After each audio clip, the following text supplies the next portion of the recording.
ഷാമുവിനെ ഒരുപാട് പേർക്കെങ്കിലും അറിയുന്നതായിരിക്കും. പലവട്ടം ഉണ്ടെങ്കിൽ തൻ്റെ അഭിപ്രായങ്ങൾ ഇത് കണക്ക് തുറന്നു പറഞ്ഞപ്പോൾ ഉണ്ടെങ്കിൽ ഒരുപാട് പേർക്ക് അത് ഇഷ്ടമായിട്ടില്ല. അത് കാരണം ഉണ്ടെങ്കിൽ എറിലും ആയിട്ടുണ്ട്. എന്തായിരുന്നാലും ഇപ്പോൾ ലേറ്റസ്റ്റ് ആയിട്ടുണ്ടെങ്കിൽ ഷാമു ഉണ്ടെങ്കിൽ ഒരു വീഡിയോ ഇട്ടിട്ടുണ്ടായിരുന്നു. അതിനകത്ത് പറഞ്ഞൊരു കാര്യം എന്ന് പറഞ്ഞാൽ എൻ്റെ ഉണ്ടെങ്കിൽ ഒരു ലീക്ക് വീഡിയോ എന്നൊക്കെ പറഞ്ഞ് ഇറങ്ങിയിട്ടുണ്ട്. അത് പോലെ സെറ്റപ്പ് ചെയ്ത് എൻ്റെ മുഖം വെട്ടിക്കയറ്റി ഉണ്ടാക്കിയതാണ്. ഇതിനു മുമ്പ് പണ്ടൊരു വീഡിയോ ഇറങ്ങിയിട്ടുണ്ടായിരുന്നു ഇത് കണക്കത്തുള്ളത്. അതിനകത്തുണ്ടെങ്കിൽ എൻ്റെ ഫോട്ടോ ഉണ്ടെങ്കിൽ സെറ്റ് ചെയ്തതിന് ശേഷം ഉണ്ടെങ്കിൽ ഇത് കണക്ക് വീഡിയോ എൻ്റേതാണെന്ന് പറഞ്ഞുള്ള രീതിയിലൊക്കെ ഇറക്കുന്നുണ്ട്.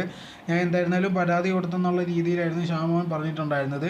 ഇത് നമ്മൾ കേൾക്കുമ്പോൾ പെട്ടെന്നുണ്ടെങ്കിൽ ചിരിച്ചു വിടാനുള്ള സാധ്യത വളരെയധികം കൂടുതലാണ്. എന്നാൽ പോലും ഉണ്ടെങ്കിൽ ഇതേ കണക്കത്തുള്ള സംഭവമാണ് ഇപ്പോൾ നടന്നുകൊണ്ടിരിക്കുന്നത്. നമ്മൾ ഏതെങ്കിലും ഒരു ഫോട്ടോ കിട്ടിയാൽ മതി, അത് വെച്ചിട്ടുണ്ടെങ്കിൽ ഒരുപാട് പേര് ഇതേ കണക്കത്തുള്ള വീഡിയോസൊക്കെ ഇറക്കുന്നതായിരിക്കും. ഇത് ഒരുപാട് ബാധിക്കുന്നതായിരിക്കും തീർച്ചയായും. ഭാവിയിലുണ്ടെങ്കിൽ ഒരുപാട് പേര് ഇതേ കണക്കത്തുള്ള വീഡിയോസൊക്കെ ഉണ്ടെങ്കിൽ ഇങ്ങനത്തുള്ള വരുമ്പോഴത്തേക്കുണ്ടെങ്കിൽ അവരുടെ ജീവിതം തന്നെ ബാധിക്കുന്നതായിരിക്കും. അത് സ്ത്രീയൊക്കെ ആകുമ്പോൾ ഇത്രയും കൂടെ പ്രശ്നങ്ങളാണ്.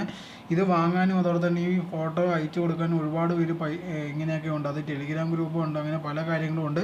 ഇതിനെല്ലാം പൈസയും കിട്ടുന്നുണ്ട്. അവർക്ക് പൈസയ്ക്ക് വേണ്ടിയാണ് ഇതൊക്കെ ബാക്കിയുള്ളവരുടെ ഫോട്ടോ അയച്ചു കൊടുത്ത് ഇതിനകത്തുള്ള വീഡിയോ ഒക്കെ ഉണ്ടാക്കുന്നതും വീഡിയോ വാങ്ങുന്നതും അങ്ങനത്തുള്ള ഒരുപാട് കാര്യങ്ങളുണ്ട്. ഇതിപ്പോൾ തടഞ്ഞില്ലെങ്കിൽ ഇതാകുമ്പോൾ ഒരുപാട് പ്രശ്നങ്ങൾ ഇനി ഭാവിയിൽ വരാനുള്ള സാധ്യത ഉണ്ടാകുമെന്നാണ് ഷാമോൻ പറയുന്നത്.